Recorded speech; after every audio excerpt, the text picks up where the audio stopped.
బీజేపీకి నాకున్నటువంటి సమాచారం ప్రకారంగా వాళ్ళకి ఇప్పుడున్నటువంటి ఎన్నికల్లో వాళ్ళకి డిపాజిట్లు రావు అని అది ఆ విషయం వాళ్ళకి కూడా తెలుసు. ఎందుకు ఈ విధమైనటువంటి ప్రయత్నం చేశారు, ఎందుకోసం ఇలాంటి జరిగింది అని అంటే, వాడు 2024 పార్లమెంట్ ఎన్నికల్లో, అక్కడ జరిగినటువంటి పార్లమెంట్ ఎన్నికల్లో ఎప్పుడైతే బిఆర్ఎస్ పూర్తి స్థాయి సహకారం బీజేపీకి అందించింది, దాంట్లో ఎటువంటి సందర్భం ఒక్క సీటు కూడా రాకుండా 8 సీట్లు బీజేపీ రావటం వెనక, తెర వెనక ఒప్పందం అనేటువంటిది ఉంది. ఎందుకు వాళ్ళకి ఏమొస్తుంది అంటే, కాంగ్రెస్ పార్టీని ధీటుగా ఎదుర్కొనేటువంటి క్రమంలో మీరు కేంద్రంలో అధికారంలో ఉండేటువంటి బీజేపీకి స్నేహాస్తం అందించడం ద్వారాగా అక్కడ ఏదైతే తెలంగాణలో కాంగ్రెస్ పార్టీ యొక్క రాజకీయాలు దాడుల్ని ఎదుర్కొనేటువంటి క్రమంలో స్నేహహస్తం బీజేపీ నుంచి కోరుకున్నది బిఆర్ఎస్.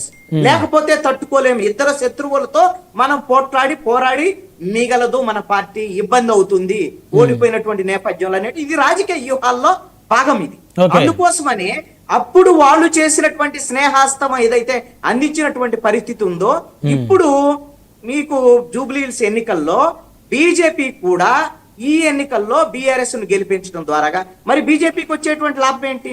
వీళ్ళు రేపొద్దున అసెంబ్లీలో కాంగ్రెస్ కు మేమే ప్రత్యామ్నాయం అని చెప్తున్నారు కదా, మరి అలాంటప్పుడు జూబ్లీహిల్స్ లో బీఆర్ఎస్ గెలిస్తే బీఆర్ఎస్ రేపొద్దున ముందుకెళ్ళింది కదా బీజేపీకి.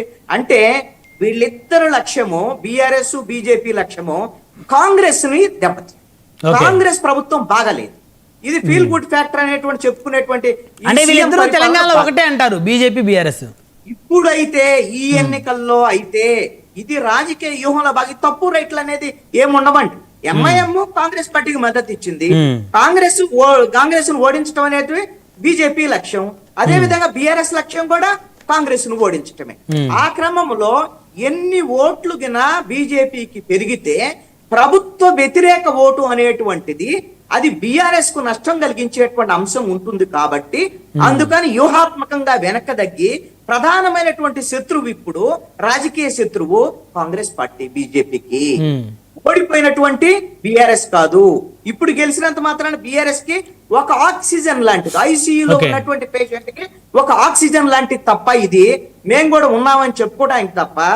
వీళ్ళు ఇప్పుడు బీజేపీ కూడా 2024 లోక్సభ ఎన్నికల్లో మీరు 8 సీట్లు గెలుచుకున్నా, కాంగ్రెస్ పోటీ వచ్చినా, కానీ అసెంబ్లీల స్థాయికి వచ్చేసరికల్లా మీరు 119 అసెంబ్లీ నియోజకవర్గాల్లో మీరు రూరల్ లో ఆ విధమైనటువంటి పోటీ ఇచ్చేటువంటి పరిస్థితి ఈ రోజున బీజేపీకి లేదు.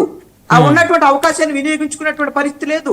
ఈ రోజును కూడా ప్రధానమైనటువంటి ప్రతిపక్షంగా 0 సీట్లు వచ్చిన లోక్సభ ఎన్నికల్లో ఇప్పటికీ బీఆర్ఎస్ఏ గ్రామీణ ప్రాంతాల్లో బలంగా, కానీ ఈ విషయంలో ఇద్దరు వ్యూహాత్మకంగా ముందుకెళ్తున్నారు.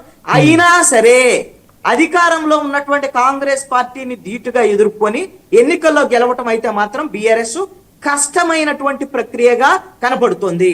నాకున్నటువంటి సమాచారం ప్రకారంగా 55% ఓటింగ్ పోల్ కాబోతుంది అనేటువంటిది నాకున్నటువంటి సమాచారం. సో అవకాశాలు కాంగ్రెస్ కే ఉంటాయి అంటారు, గెలుపు అవకాశాలు ఎక్కువ. ఇప్పుడు జరిగేటువంటి పోలింగ్ కాంగ్రెస్ పార్టీ ఆ విధమైనటువంటి ప్రయత్నం చేస్తుంది.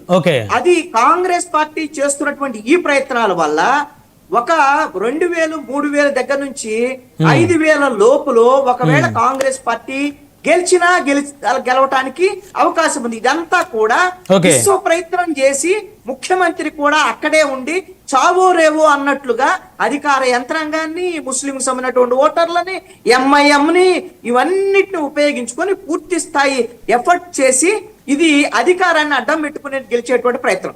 రాజకీయాల్లో తప్పు ఒప్పులనే ఏముండవు, గెలుపు ఓటములే ఉంటాయి. గెలిచిన వాడే రైట్, ఇంతే ఉంటది. అయితే ఫైనల్ గా మీరు డిబేట్ పెట్టినటువంటి కీలకమైనటువంటి అంశము ఆంధ్రాకి సంబంధించినటువంటి ఎన్డీఏ, మరి అక్కడ ఎన్డీఏ ఎందుకు లేదు అనేటువంటి అంశాన్ని మాత్రం ఒక ప్రస్తావన చేస్తాను చాలా క్లుప్తంగా. ఎందుకు అనంటే తెలుగుదేశం పార్టీ ఉద్దేశపూర్వకంగానే అక్కడికి వెళ్ళలేదు. కారణం ఏంటి అంటే బీజేపీ పిలవలేదా, బీజేపీ ఒకవేళ గెలిచేటువంటి దానికి అవకాశం ఉంటే వాళ్ళు పిలిచేదానికి అవకాశం కూడా ఉండొచ్చు.